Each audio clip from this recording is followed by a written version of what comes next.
जब श्री रामचंद्र जी और लक्ष्मण जी जनकपुरी नगर का भ्रमण करके श्री गुरुदेव विश्वामित्र जी के पास आए। चलो अब कथा की ओर बढ़ते हैं। फिर बड़ी नम्रता, संकोच, प्रेम तथा भक्ति युक्त दोनों भाइयों ने आकर गुरु विश्वामित्र जी के चरणों में सिर झुकाया और आज्ञा पाकर बैठ गए। सिया राम।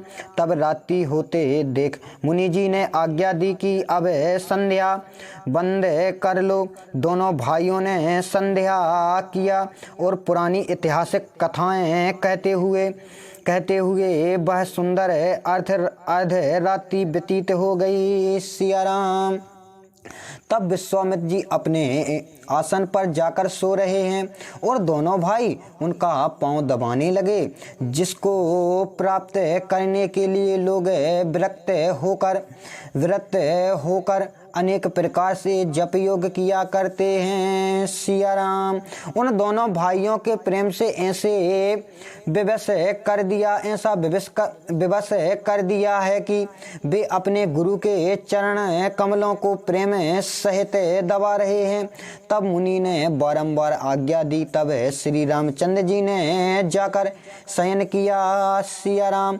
फिर लक्ष्मण जी ने मन लगाकर प्रेम सहित श्री रामचंद्र जी का पांव दबाने लगे, परंतु भय से सकुचाते जाते थे। और जब प्रभु ने बारंबार कहा कि हे तात जाकर सो, तब अनेक चरण कमलों को हृदय में धारण कर लक्ष्मण जी जाकर सोए। सिया राम। जब प्रातःकाल होने को आया, तब अरुण शिखा मुर्गा की बोली कान में पड़ते ही लक्ष्मण जी उठ गए और गुरु विश्वामित्र जी पहले ही सुजान श्री रामचंद्र भी जाग गए थे। सिया राम। फिर सब लोग शौच आदि से निवृत्त हो जाकर स्नान किया और नित्य कर्म कर राम लक्ष्मण ने मुनि के चरणों में आकर दंडवत किया। फिर समय जान गुरु की आज्ञा पाकर दोनों भाई उनकी पूजा के लिए फूल लेने चले गए। सिया राम। देखा तो राजा का वह श्रेष्ठ बगीचा निकट ही था कि जिसमें सर्वदा ही बसंत ऋतु शोभमान हो रही थी। फिर जिसमें वर्ण की सुंदर लता, बेलों के सुंदर चौदोवे और मनोहर वृक्ष लगे हुए हैं। सिया राम। नए पल्लवों में फल फूल शोभमान हैं, मानो अपनी संपत्ति से वृक्ष कल्प को भी ललजित करते हैं। सिया राम। और जिन पर पपीहा, कोयल, तोते, चकोर और मोर नाचते हैं।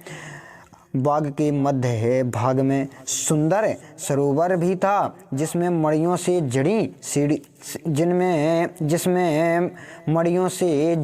जड़ी सीढ़ियाँ विचित्र बनी थीं। सिया राम।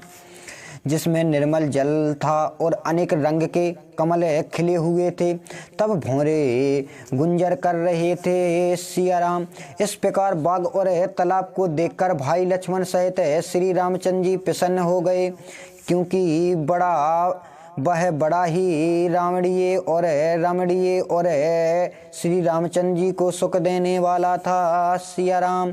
तब श्री रामचंद्र जी चारों ओर मालियों से पूछ प्रसन्न मन से दल और फूल लेने गए। उसी समय में वहाँ सती आ गईं, जिन्हें पार्वती जी की पूजा करने को माता ने भेजा था। सिया राम।